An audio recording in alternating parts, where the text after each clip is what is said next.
नमस्कार दोस्तों, कैसे हैं आप सब। आज हम बात करेंगे पंजाब नेशनल बैंक की संपत्ति लोन स्कीम के बारे में। बहुत ही अच्छी स्कीम है बिजनेसमैन के लिए, तो इस पर आज हम चर्चा करेंगे। लेकिन आगे बढ़ने से पहले मैं दो बातें बहुत साफ कर देना चाहूंगा। पहली चीज ये कि जो भी हम यहाँ बात करेंगे वो सारी इंफॉर्मेशन, सारी जानकारी बैंक की अपनी वेबसाइट पर उपलब्ध है। आप जाकर उसको देख सकते हैं, चेक कर सकते हैं, वेरीफाई कर सकते हैं। दूसरी बात, कोई भी बैंक इस बात का डिसीजन बैंक का अपना होता है कि वो लोन दे या ना दे, ये उनका अपना डिसीजन है और वो फाइनल होता है। आगे बढ़ते हैं। पीएनबी संपत्ति लोन स्कीम ये क्या है?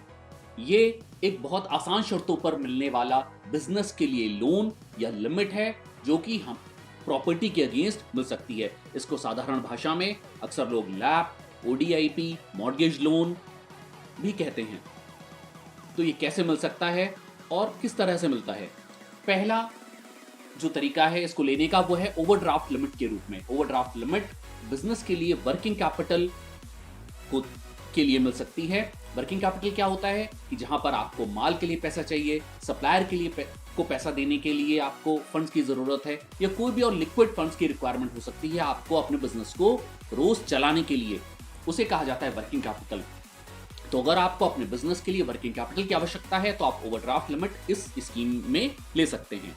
दूसरा, आपको अपने बिजनेस के लिए हो सकता है किसी फिक्स एसेट की जरूरत हो, जैसे मशीनरी, इक्विपमेंट, व्हीकल, गाड़ी, कुछ भी हो सकता है, तो उसको कहते हैं फिक्स एसेट। तो अगर आपको अपने बिजनेस के लिए फिक्स एसेट की जरूरत है तो उसके लिए भी आप इस स्कीम में टर्म लोन ले सकते हैं। इसके अलावा अगर आपको अपने बिजनेस में लगाने के लिए लॉन्ग टर्म मार्जिन या लॉन्ग टर्म पैसे की आवश्यकता है, किसी भी बिजनेस रिक्वायरमेंट के लिए, जेन्युइन रिक्वायरमेंट के लिए, तो भी आप इस स्कीम में टर्म लोन ले सकते हैं। ज्यादा से ज्यादा अमाउंट कितना मिल सकता है? तो जैसा हमने पहली बात की कि ये एक प्रॉपर्टी लोन की स्कीम है। प्रॉपर्टी के अगेंस्ट इसमें आपको लोन या लिमिट मिलता है। तो कितना मिल सकता है? तो अगर आपकी जो प्रॉपर्टी है वो रूरल या सेमी अर्बन एरिया में है, यानी कि ग्रामीण या अर्ध शहरी क्षेत्र में है, तो आपको ज्यादा से ज्यादा 5 करोड़ तक का लोन या लिमिट मिल सकता है। दूसरा, अगर आपकी प्रॉपर्टी अर्बन या मेट्रो एरिया में है, यानी कि शहरी क्षेत्र में है या मेट्रो एरिया में है, मेट्रो क्षेत्र में है, तो आपको ज्यादा से ज्यादा 10 करोड़ तक की लिमिट या लोन मिल सकता है इस स्कीम में। अब ये दूसरी लोन स्कीम से कैसे अलग है, क्या डिफरेंस है इसमें? तो पहला, आमतौर पे जब भी आप कहीं भी बिजनेस लोन लेने जाते हैं किसी बैंक में, तो उसका जो टर्म होता है, अगर आप टर्म लोन लेते हैं तो ज्यादा से ज्यादा उसका जो पीरियड होता है वो 7 साल या 10 साल तक हो सकता है। लेकिन यहां से स्कीम की खास बात यह है कि यहां आपको टर्म लोन 15 साल तक का मिल सकता है। मतलब आपको इंस्टॉलमेंट कम देनी पड़ेगी, आपको ज्यादा समय मिलेगा अपने लोन को चुकाने के लिए, अपने लोन को खत्म करने के लिए। दूसरी चीज, इसमें अगर आप ओवरड्राफ्ट लिमिट लेने जाते हैं तो आपको कोई फाइनेंशियल रेशियोज नहीं देखे जाएंगे। आमतौर पे जब आप कोई सीसी लिमिट लेते हैं बैंक से अपने बिजनेस के लिए, तो उसमें तमाम तरह के रेशियोज देखे जाते हैं। Current ratio, debt equity ratio, leverage ratio जैसे रेशियोज देखे जाते हैं। लेकिन यहाँ इस स्कीम में अगर आप ओवरड्राफ्ट लिमिट लेने जाते हैं तो ऐसे किसी भी रेशियो पर बैंक जोर नहीं डालेगा। तीसरी बात, अगर आप टर्म लोन लेने जाते हैं तो उसके लिए केवल डीएससीआर बैंक देखेगा। डीएससीआर क्या होता है?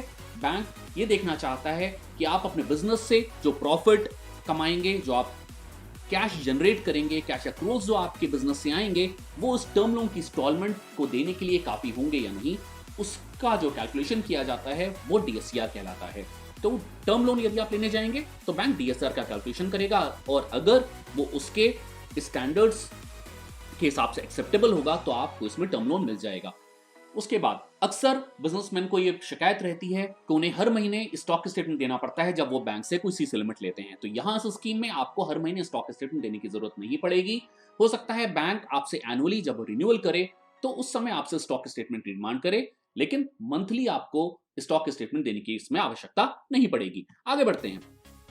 इसमें कौन एलिजिबल है, किसको किसको लोन मिल सकता है? पहली चीज, आपकी ट्रेडिंग एक्टिविटी हो सकती है, यानी कि आप किसी चीज के ट्रेडर हो सकते हैं, रिटेल या होलसेल के। आप मैन्युफैक्चरिंग में हो सकते हैं, हो सकता है आपकी अपनी फैक्ट्री हो जहां पे आप कोई चीज की मैन्युफैक्चरिंग कर रहे हो, किसी चीज का निर्माण कर रहे हो, या आपका की सर्विस एंटरप्राइज भी हो सकती है, आप कुछ सेवाएं दे रहे हो। तो इस तरह की किसी भी तरह का आपका बिजनेस है तो आप इसमें एलिजिबल हो सकते हैं।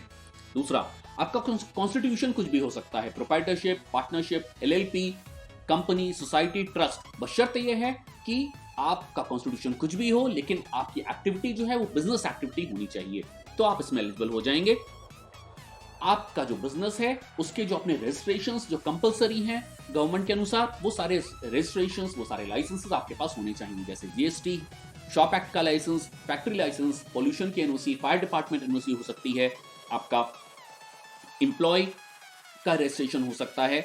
तो इस तरह के जो भी रजिस्ट्रेशन, जो भी लाइसेंसेस की जरूरत है एज पर लॉ, वो आपके बिजनेस के पास होनी चाहिए, तो आप इसमें एलिजिबल हो सकते हैं।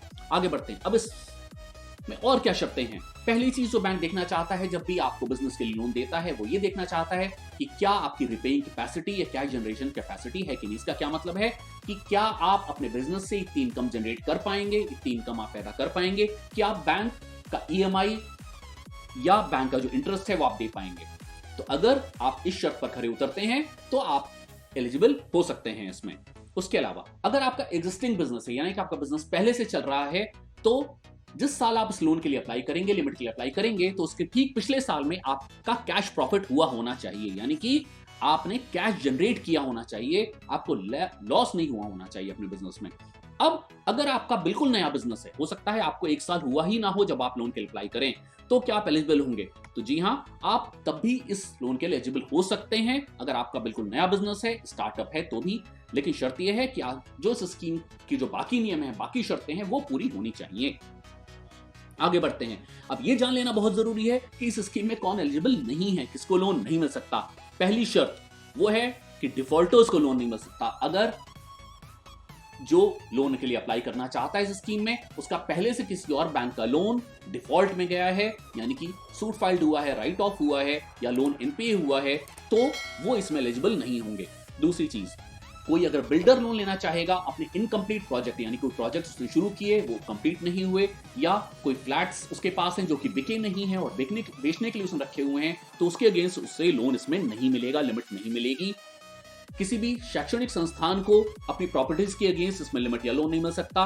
शैक्षणिक संस्थान को बनाने के लिए या उसका डेवलपमेंट के लिए भी इसमें लोन नहीं मिल सकता, लिमिट नहीं मिल सकती।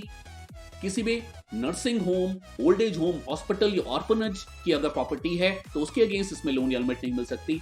बिजनेस पर्पस के अलावा अगर आप किसी और पर्पस के लिए इसमें लोन लेना चाहेंगे तो भी आप इसमें पात्र नहीं होंगे, एलिजिबल नहीं होंगे।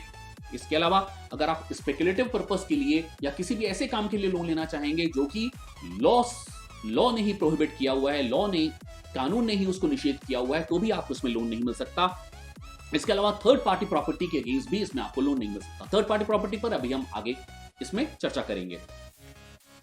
अब ये प्रॉपर्टी कैसी होनी चाहिए जो कि आपको इस स्कीम के अंतर्गत लोन या लिमिट लेने के लिए देनी पड़ेगी। पहली शर्त, आप अपने रेजिडेंशियल हाउस या फ्लैट के अगेंस्ट इसमें लोन ले सकते हैं। दूसरा, आपकी नॉन एग्रीकल्चर प्रॉपर्टी होनी चाहिए। तीसरी चीज, आपकी कोई कमर्शियल प्रॉपर्टी हो सकती है, कमर्शियल प्लॉट हो सकता है, आपकी फैक्ट्री हो सकती है जिसकी लैंड या बिल्डिंग के अगेंस्ट आप इसमें लोन या लिमिट ले सकते हैं। शर्त यह है कि जो भी प्रॉपर्टी आप इसमें देना चाहें वो बाउंडेड होनी चाहिए, डिमार्केटेड होनी चाहिए और क्लियर रोड एक्सेस होना चाहिए। मतलब एक तो उसकी 4 दीवारी होनी चाहिए। डिमार्केशन का मतलब क्या होता है कि वो अलग से पहचान में आनी चाहिए, अपनी जो उसके आसपास की जो प्रॉपर्टीज हैं उससे बिल्कुल अलग वो नजर आए कि वो प्रॉपर्टी कहां पर है, उसकी जो बाउंड्रीज हैं वो नजर आए। क्लियर रोड एक्सेस होना चाहिए, यानी कि उस पर पहुंचने का जो रास्ता है, जो रोड है, वो बिल्कुल क्लियर होना चाहिए, उसमें कोई बाधाएं नहीं होनी चाहिए। अगली शर्त यह है कि जो उस प्रॉपर्टी का जो ओनर है, प्रॉपर्टी का जो मालिक है, उसकी एज 70 साल से ज्यादा नहीं होनी चाहिए। उसके अलावा जो प्रॉपर्टी है वो अपनी होनी चाहिए या क्लोज रिलेटिव की होनी चाहिए, यानी कि जो उस बिजनेस का मालिक है या तो उसकी अपनी प्रॉपर्टी हो, या तो वो प्रॉपर्टी बिजनेस के नाम पर हो, या फिर किसी क्लोज रिलेटिव की प्रॉपर्टी हो। अब क्लोज रिलेटिव की क्या परिभाषा है बैंक के अनुसार, उसमें कौन कौन आता है? पहला, स्पाउस यानी कि पति या पत्नी क्लोज रिलेटिव की परिभाषा में आते हैं। पेरेंट्स आते हैं। सन या अनमैरिड डॉटर यानी कि पुत्र या अविवाहित पुत्री, ये क्लोज रिलेटिव की परिभाषा में आते हैं। भाई या बहन, भाई की पत्नी हो सकती है, या स्पाउस के पेरेंट्स यानी कि पति या पत्नी के पेरेंट्स भी क्लोज रिलेटिव की परिभाषा में आते हैं। तो अगर इनमें से किसी की भी प्रॉपर्टी है तो भी आप स्कीम के अंतर्गत बैंक में लोन के लिए अप्लाई कर सकते हैं, लिमिट के लिए अप्लाई कर सकते हैं। आगे बढ़ते हैं। अब क्या होगा अगर आपने इस प्रॉपर्टी को किराए पे दे रखा है, तो क्या आप इसमें लोन ले पाएंगे? तो उसकी कुछ शर्तें हैं, वो हम जान लेते हैं जल्दी से। पहली शर्त कि आपका रेंट एग्रीमेंट होना चाहिए, return rent agreement stamp paper के ऊपर उस जिस भी प्रदेश में आप रहते हैं उस प्रदेश के कानून के अनुसार रेंट एग्रीमेंट एक बना हुआ होना चाहिए, रजिस्टर्ड होना चाहिए। तो वो इसमें पहली शर्त है। दूसरी शर्त, जो भी रेंट, ये जो भी किराया आपको इसका मिल रहा है इस प्रॉपर्टी का, वो आपको बैंक के फेवर में असाइन करना होगा। इसका क्या मतलब हुआ कि आपको एक एग्रीमेंट बैंक के साथ साइन करना पड़ेगा कि आप जो रेंट है वो आप बैंक के फेवर में आप उसको दे रहे हैं, बैंक के फेवर में उसको चार्ज कर रहे हैं। तीसरी शर्त, जो भी किराया आएगा, जो भी रेंट आएगा, वो सीधा बैंक के खाते में जाएगा। जो बैंक के साथ खाता मेंटेन हो रहा होगा डायरेक्टली उसमें क्रेडिट होगा। ऐसा नहीं कर सकते कि आप किराया अपने किराएदार से नगद ले लें और फिर आप उसे बैंक में जमा करें। जी नहीं, वो किराया सीधा बैंक में जो खाता खुला हुआ है उसमें जाएगा। चौथी शर्त यह है कि जो भी किराएदार है, जो भी टेनेंट है आपका, वो एक अंडरटेकिंग बैंक को देगा कि जिसमें वो ये लिख कर देगा कि जब भी जरूरत पड़ेगी वो उस प्रॉपर्टी को तुरंत खाली करेगा। तो ये थी शर्तें कि अगर आपकी प्रॉपर्टी रेंटेड आउट है तो क्या आपको इसमें लोन मिल सकता है। आगे चलते हैं। अब आपको अपने बिजनेस के अनुसार या अपनी रिक्वायरमेंट के अनुसार कितना लोन इसमें मिल सकता है। पहले हम बात कर चुके हैं कि इसमें 5 करोड़ या 10 करोड़ की लिमिट है, लेकिन उसके बाद अब आपको आपके बिजनेस के अनुसार कितना लोन मिल सकता है उस पर बात करते हैं। तो पहली चीज, अगर आपके फाइनेंशियल स्टेटमेंट्स अवेलेबल हैं, यानी कि आपके पास balance sheets, P&L, audit report और जो भी फाइनेंशियल स्टेटमेंट्स की बैंक को रिक्वायरमेंट है वो आपके पास अवेलेबल हैं, तो कितनी लिमिट आपको मिल सकती है। पहले हम लिमिट की बात करते हैं, फिर हम लोन की बात करेंगे। पहले हम लिमिट पर आ जाते हैं। तो आपकी प्रॉपर्टी की जो वैल्यू है, जो आप प्रॉपर्टी बैंक को दे रहे हैं, बैंक क्या करेगा, बैंक अपने पैनल वैल्यूअर से उसकी वैल्यूएशन करवाएगा, उसकी कीमत निकलवाएगा।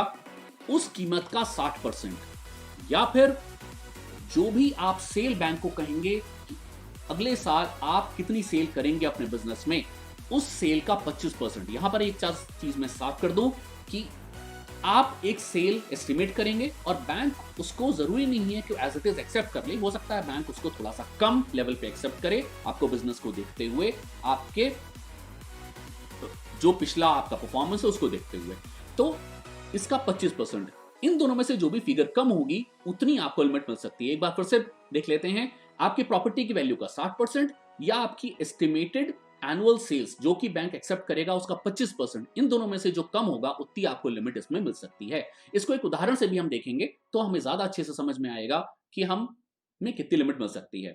आगे चलते हैं। अब अगर आपके पास फाइनेंशियल स्टेटमेंट्स अवेलेबल नहीं है, यानी कि आपके पास जो बैंक फाइनेंशियल स्टेटमेंट्स आपसे मांग रहा है, जैसे ऑडिट रिपोर्ट, बैलेंस शीट्स या P&L, वो बैंक की आवश्यकता अनुसार आपके पास पूरी नहीं है, तो आपको इसमें कितनी सहायता मिल सकती है, कितना लोन या लिमिट मिल सकता है। तो पहली शर्त यह है कि इस स्थिति में आपको केवल 50 लाख रुपए तक ही इसमें लोन मिल सकता है।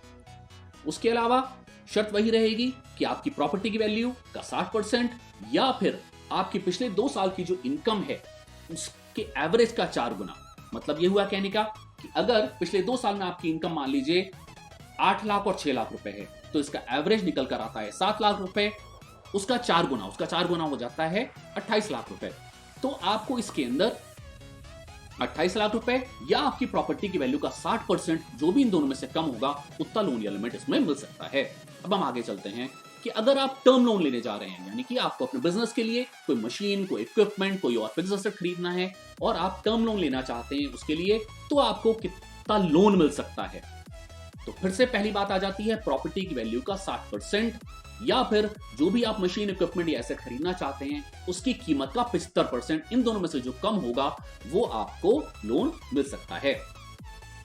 अब इसको उदाहरण के रूप में समझते हैं। पहला उदाहरण हम लेते हैं ओडी लिमिट का, कि मान लीजिए आप जो प्रॉपर्टी बैंक को दे रहे हैं उसकी वैल्यू बैंक के वैल्यूअर ने निकाली 50 लाख रुपए, तो हम इसका 60% कर लेते हैं, वो हो गया 30 लाख रुपए। इसको हम मान लेते हैं ए। अब जो आपने सेल्स एस्टिमेट करी, यानी कि आपने बैंक को बोला कि मैं अगले साल में 1 करोड़ रुपए की सेल करूंगा और बैंक ने उसको एक्सेप्ट भी किया, इसका 25% हो गया 25 लाख रुपए। तो हमारी प्रॉपर्टी की वैल्यू का 60% हुआ 30 लाख रुपए और हमारी एस्टिमेटेड एनुअल सेल्स का 25% हुआ 25 लाख रुपए। तो बैंक आपको कितनी ओडी लिमिट देगी? इस केस में बैंक आपको 25 लाख रुपए की ओडी लिमिट दे सकती है। एक और उदाहरण ले लेते हैं ओडी लिमिट का ही। मान लीजिए जो प्रॉपर्टी हम दे रहे हैं उसकी जो वैल्यू बैंक के वैल्यूअर ने निकाली वो है 90 लाख रुपए, तो इसका 60% हो गया 54 लाख रुपए। आपने जो सेल्स एस्टिमेट करी और बैंक ने जो सेल्स एक्सेप्ट करी आपकी वो है 4 करोड़ रुपए, इसका 25% हो जाता है 1 करोड़ रुपए। तो इस केस में आपको जो लिमिट मिल सकती है वो मिल सकती है 54 लाख रुपए की, क्योंकि प्रॉपर्टी की वैल्यू इसमें कम पड़ रही है, तो आपको 54 लाख रुपए तक की ही लिमिट इसमें मिल पाएगी। हालांकि आपकी सेल्स जो आपने एस्टिमेट करी थी उसका 25% 1 करोड़ रुपए हो रहा है फिर भी। अब हम बात करते हैं टर्म लोन के एक एग्जाम्पल की। मान लीजिए आप जो प्रॉपर्टी दे रहे हैं उसकी जो वैल्यू है वो 2 करोड़ रुपए है, फिर से हम इसका 60% निकाल लेते हैं, वो हो गया 1 करोड़ 20 लाख रुपए। जो आप मशीन या इक्विपमेंट खरीदना चाहते हैं टर्म लोन लेकर, उसकी जो कीमत है वो है 1 करोड़ रुपए, इसका 75% हो जाता है 75 लाख रुपए। तो अब प्रॉपर्टी की वैल्यू का 60% हुआ 1 करोड़ 20 लाख रुपए, मशीन की कीमत का 75% हुआ 75 लाख रुपए। तो अब आपको कितना लोन मिल सकता है? लोन आपको मिल सकता है 75 लाख रुपए का, ना कि 1 करोड़ 20 लाख रुपए। क्यों? क्योंकि शर्त वही है कि दोनों में से जो कम होगा उतना ही लोन मिलेगा। अब हम एक उदाहरण देख लेते हैं कि जहां पर आपको ओडी और टीएल यानी कि टर्म लोन दोनों ही चाहिए। हो सकता है आपकी ऐसी रिक्वायरमेंट हो कि जहां पर आपको अपने बिजनेस के लिए ओवरड्राफ्ट लिमिट की भी जरूरत हो और आपको मशीन खरीदने के लिए, इक्विपमेंट खरीदने के लिए टर्म लोन की भी जरूरत हो। तब क्या हो सकता है? यहां पर एक उदाहरण ले लेते हैं जल्दी से। हो सकता है आपकी प्रॉपर्टी की वैल्यू है 1.5 करोड़ रुपए, 60% हुआ 90 लाख रुपए, मशीन की कीमत है 1 करोड़ रुपए, इसका 75% हुआ 75 लाख रुपए। आपकी जो एनुअल सेल्स एस्टिमेटेड है और जो बैंक ने एक्सेप्ट करी वो है 2 करोड़ रुपए, इसका 25% हो गया 50 लाख रुपए। अब आपकी मशीन की कीमत का 75% और आपकी सेल्स का 25% को अगर हम जोड़ दें तो ये बन जाता है 1 करोड़ 25 लाख रुपए। लेकिन आपकी जो प्रॉपर्टी की वैल्यू का 60% है वो 90 लाख रुपए ही है। तो इस तरह से आपको जो टोटल लोन और लिमिट मिलाकर मिलेगा बैंक से वो होगा 90 लाख रुपए। तो इस स्थिति में आपको क्या करना पड़ेगा? आप या तो अपने लोन को कम कर सकते हैं या अपनी लिमिट को कम कर सकते हैं, क्योंकि आपको टोटल 90 लाख रुपए ही मिल सकता है। तो इस तरह से आप दोनों चीजों के लिए भी बैंक से फाइनेंस ले सकते हैं। आगे चलते हैं, कितना पीरियड है इस लोन या लिमिट का? अगर आप ओवरड्राफ्ट की लिमिट ले रहे हैं तो उसका हर साल रिन्यूअल होगा। हर साल बैंक आपसे कुछ कागज, कुछ डॉक्यूमेंट्स मांगेगी, जिसके आधार पर बैंक आपकी लिमिट का रिन्यूअल करेगी। दूसरी चीज, अगर आप टर्म लोन ले रहे हैं तो उसका पीरियड अधिकतम 15 साल तक हो सकता है। इस पर हम पहले बात कर चुके हैं। 15 साल तक का टर्म लोन आपको मिल सकता है, जिसमें कि 6 महीने का मोरेटोरियम भी हो सकता है। मोरेटोरियम मतलब 6 महीने तक शुरू के, अगर आपको जरूरत है तो आप शुरू के 6 महीने आपको किस्त नहीं देनी पड़ेगी, आपको केवल ब्याज देना पड़ेगा और उसके बाद आपकी किस्तें शुरू हो जाएंगी, आपकी इंस्टॉलमेंट शुरू हो जाएंगी। आगे बढ़ते हैं, इंटरेस्ट क्या रहेगा इसमें? जैसा कि आप सब जानते हैं कि एमएसएमईज के लिए अब जो भी बैंक के जो ब्याज दर होती हैं वो रेपो रेट से लिंक्ड होती है। तो जब भी रेपो रेट घटता या बढ़ता है तो आपके लोन का या लिमिट का जो ब्याज है वो घट या बढ़ सकता है। तो यहां पर भी जो आपका लोन या लिमिट होगा उसका जो रेट ऑफ इंटरेस्ट होगा वो रेपो रेट से लिंक्ड होगा। इस समय जो पंजाब नेशनल बैंक ने इसके ऊपर रेट ऑफ इंटरेस्ट डिसाइड किया हुआ है वो 7.25 से शुरू होकर 11% तक हो सकता है और उस पर आपको कुछ कंसेशन, कुछ छूट भी मिल सकती है, लेकिन उसकी कुछ शर्तें हैं। अगर आप वो शर्तें पूरी कर पाएंगे तो आपको वो छूट के आप पात्र होंगे। आगे चलते हैं, इसको भी हम फिगर में समझ लेते हैं कि कितनी ईएमआई या कितना इंटरेस्ट हमें देना पड़ सकता है। पहला उदाहरण ले लेते हैं कि हमने 20 लाख रुपए का एक टर्म लोन लिया और 15 साल के लिए लिया, तो आपकी जो ईएमआई हो सकती है वो 18,826 से लेकर 22,732 रुपए तक हो सकती है, यानी कि लगभग 19,000 रुपए से 23,000 रुपए तक आपकी ईएमआई हो सकती है। ये इस बात पर डिपेंड करेगा कि आपका ब्याज क्या डिसाइड हुआ।